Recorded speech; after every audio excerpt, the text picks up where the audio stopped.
नमस्कार। वास्तु ज्ञान प्रोग्राम देखने वाले सभी दर्शकों का मैं प्रदीप भंडारी हार्दिक अभिनंदन करता हूं। दर्शकों, आज हम बात करेंगे 8 दिशाओं का वास्तुशास्त्र में क्या महत्व है। जिन 8 दिशाओं पर वास्तुशास्त्र की नींवें टिकी हैं, उनके महत्व को समझना भी बहुत ज़रूरी है। इन दिशाओं से उनका आध्यात्मिक महत्व भी जुड़ा हुआ है। इसलिए वास्तुशास्त्र के ज्ञाता हमें दिशाओं के अनुसार कमरे, बैठक, रसोई, बाथरूम या टॉयलेट बनाने की सलाह देते हैं। पूर्व दिशा वंश दिशा कहलाती है। भवन निर्माण के समय पूर्व दिशा का कुछ स्थान खुला छोड़ देना चाहिए। इससे वंश को आगे बढ़ाने वालों की आयु में वृद्धि होती है। पश्चिम दिशा यश, कीर्ति, संपन्नता एवं सफलता प्रदान करती है। उत्तर दिशा माँ का स्थान है। उत्तर में खाली स्थान छोड़ने से ननिहाल पक्ष को लाभ होता है। उत्तर दिशा धन, धान्य, सुख, शांति एवं खुशी देने वाली होती है। ईशान कोण में कभी भी कोई दोष नहीं होना चाहिए, वरना दुख उठाने पड़ेंगे।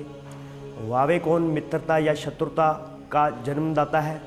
यदि इस कोण में दोष है तो आपके अनेक शत्रु होंगे। वावे कोण दोष रहित होने से आपके अनेक मित्र बनेंगे, जो आपके लिए लाभदायक सिद्ध होंगे। अग्नि गर्म होने के कारण मनुष्य को स्वास्थ्य प्रदान करता है।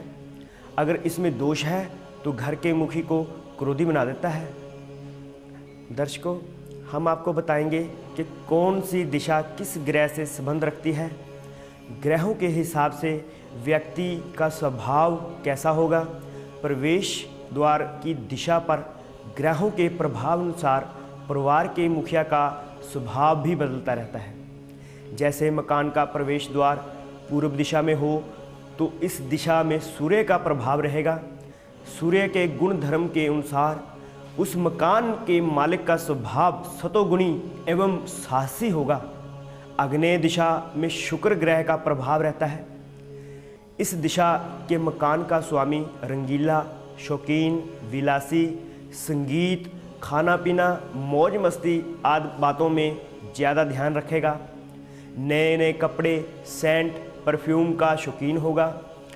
दक्षिण दिशा का स्वामी मंगल है। मंगल के स्वभाव के अनुसार घर का स्वामी साहसी एवं गुस्से वाला या जिद्दी होगा। दर्शकों, नैत्रेय दिशा का स्वामी राहु है। इस दिशा के मकान के मुखी का स्वभाव भी राहु जैसा होगा। राहु के स्वभाव के अनुसार वह कामुक, गैर कानूनी काम करने वाला, शास्त्रों व तंत्र मंत्र का ज्ञाता होगा। पश्चिम दिशा शनि ग्रह के अधीन आती है। इस दिशा में बने मकान का स्वामी गंभीर विचारों वाला, सहनशीलता रखने वाला व जिम्मेदारी समझने वाला होता है। वावे दिशा का स्वामी ग्रह चंद्र होने से घर का मालिक चंचल, भावुक, यात्रा करने का शौकीन और मीठी भाषा बोलने वाला होता है।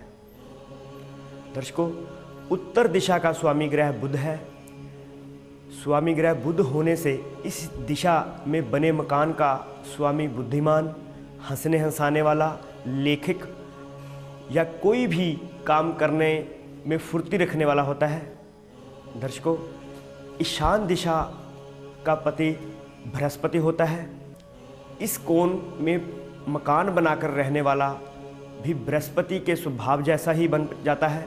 इस कोण में मकान बनाकर रहने वाला व्यक्ति बृहस्पति के स्वभाव जैसा ही बन जाता है।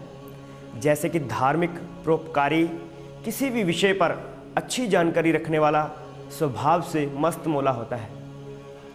दर्शकों, अब हम लेते हैं एक छोटी सी ब्रेक के बाद फिर हाजिर होंगे, कहीं जाइएगा मत। Hello friends, my name is Vivek Kumar. मैं लुधियाना में रहता हूं और मैं एक स्टूडेंट हूं। मैं अपनी स्टडी करता था और मेरा बिल्कुल स्टडी में ध्यान नहीं लगता था।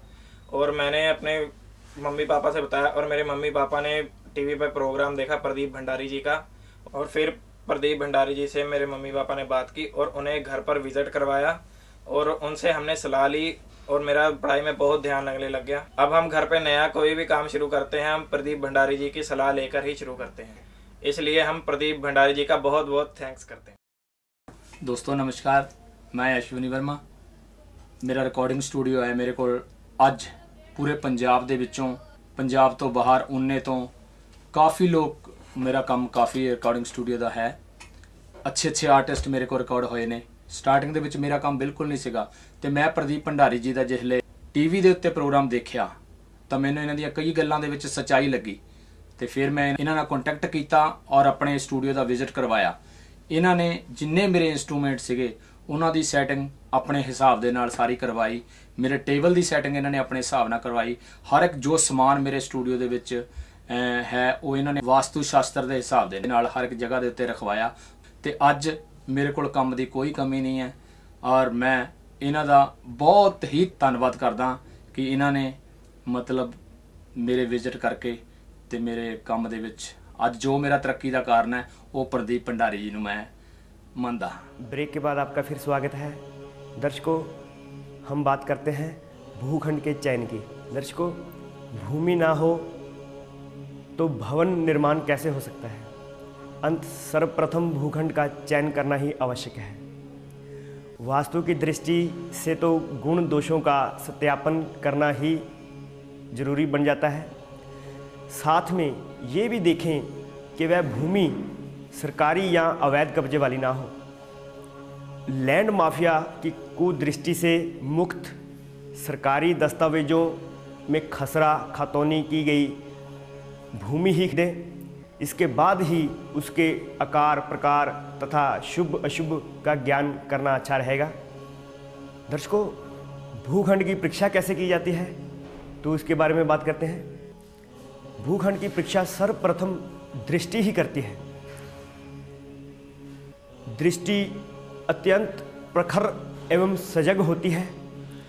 दृष्टि का संबंध बुद्धि विवेक से है। दृष्टि अतीन्द्र शक्ति को जागृत करती है। इसलिए पहली नज़र में जो ज़मीन दिल को भा जाए वह निश्चित रूप से काफ़ी हद तक श्रेष्ठ होगी। ऐसी ज़मीन पर घर बनाकर रहना उत्तम रहेगा। वर्गाकार भूमि हाथी, सिंह, बैल या घोड़े के समान हो और गोल, भद्रपीठ, त्रिशूल एवं शिवलिंग तुल्य हो, वह देवताओं को भी दुर्लभ भूमि मानी जाती है। मुग्धर, उल्लू, कौवा, सुअर, ऊंट, बकरी, धनुष, फरसा, शव आदि के समान हो, यहाँ पहुँचने में कष्ट होता हो तो ऐसी जमीन या भवन निर्माण हेतु अयोग्य ही समझें और वह जमीन त्याग देनी ही अच्छी रहती है। जो जमीन मनोरम हो उसकी बारीकी से जांच करनी चाहिए। आमतौर पर आयताकार, वृत्ताकार, चौकोर जमीन ही मकान बनाने के लिए अच्छी मानी गई है। आयताकार भूमि पर मकान बनाकर उसमें रहने वाले को सर्व सिद्धियाँ प्राप्त होती हैं। उनका कठिन कार्य भी सरल हो जाता है। चकोर भूमि पर मकान बनाकर उसमें रहने वाले को धन प्राप्त होता है। धन की कमी कभी महसूस नहीं होती। वृत्ताकार भूमि पर मकान बनाकर उसमें रहने वाला बुद्धिमान होता है। भद्रपीठ भूमि पर मकान बनाकर उसमें रहने वाले का कल्याण होता है। उसका कल्याण समय ईश्वर करते हैं। औषध युक्त पेड़ नीम, पलाश, मधुर सुगंध से मिट्टी, कोमल जमीन, निर्मल वायु से युक्त जमीन पर कोई थका राहगीर विश्राम करने के लिए ठहरता है तो उसे सुख प्राप्त होता है। ऐसे भूखंड पर मकान बनाकर उसमें रहने वालों को सुख का अनुभव होता है। जिस तरह तृप्तिदायक भोजन शरीर को सुखी एवं स्वस्थ रखता है, उसी तरह आनंददायी भूखंड मन के साथ साथ संपूर्ण शरीर को शीतलता पहुंचाता है। इस प्रकार कुछ भूखंड मकान बनाने के लायक होते हैं तो कुछ नहीं। सर्वप्रथम भूखंड की मिट्टी की परीक्षा की जाती है। इसके बाद ही भूखंड का चयन किया जाता है। आकार प्रकार के अनुसार कौन सा भूखंड मकान बनाने के लिए अच्छा है और कौन सा नहीं, ये देखना बहुत ही आवश्यक है। दर्शकों, आइए ये जानते हैं कि उत्तम भूखंड कौन कौन से होते हैं। वर्गाकार समकोण भूखंड। वर्गाकार समकोण चतुर्भुज भूखंड को सर्वश्रेष्ठ माना गया है। इस भूखंड पर बने मकान में रहने वालों को मानसिक शांति एवं आर्थिक संपन्नता प्राप्त होती है। आयताकार समकोण भूखंड। मकान बनाने के लिए आयताकार समकोण भूखंड सर्वश्रेष्ठ माना जाता है। इसकी लंबाई चौड़ाई अधिक नहीं होनी चाहिए। इस प्रकार के भूखंड पर मकान बनाकर रहने वाला संपूर्ण परिवार सुखी रहता है। वृत्ताकार भूखंड 360 अंश का होता है। ऐसा भूखंड दुर्लभ माना गया है और बहुत ही कम देखने में आता है। इस प्रकार के भूखंड पर मकान बनाकर उसमें रहने वाले का संपूर्ण परिवार सुखी रहता है। चतुष्कोणीय स्तूपाकार भूखंड ये अच्छा नहीं माना गया है। इसमें निवास करने वाले भ्रम का शिकार होते हैं। द्विकोणीय धनुषाकार भूखंड ये शत्रुता बढ़ाने वाला होता है। बाल्टीनुमा भूखंड इसमें निवास करने वाले रणग्रस्त ही रहेंगे।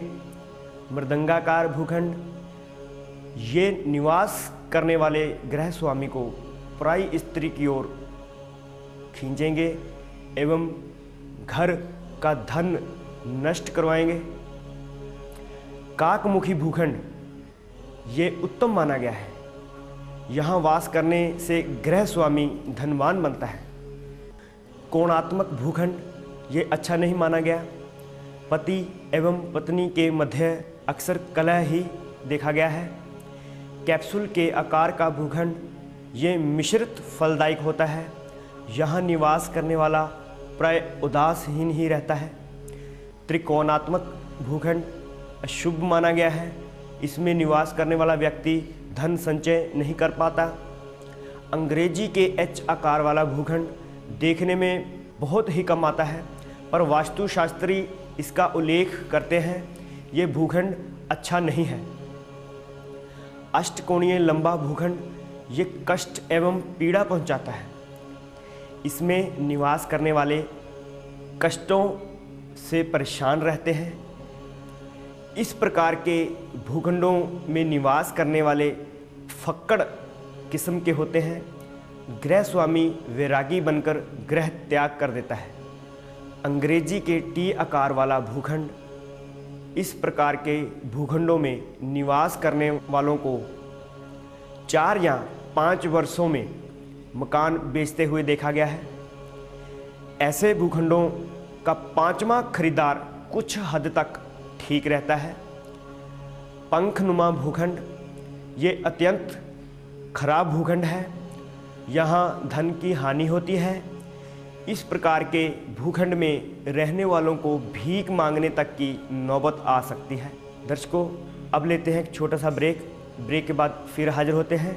दर्शकों, बिना तोड़फोड़ वास्तु दोष निवारण के लिए नीचे दिए गए नंबरों पर आप हमें संपर्क कर सकते हैं।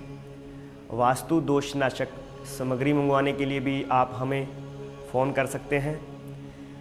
दर्शकों, कल हम बात करेंगे भूमि के कितने प्रकार हैं। दर्शकों, कल हम बात करेंगे भूमि के प्रकार, रूप, रस और गंध के बारे में। तो कल तक के लिए नमस्कार।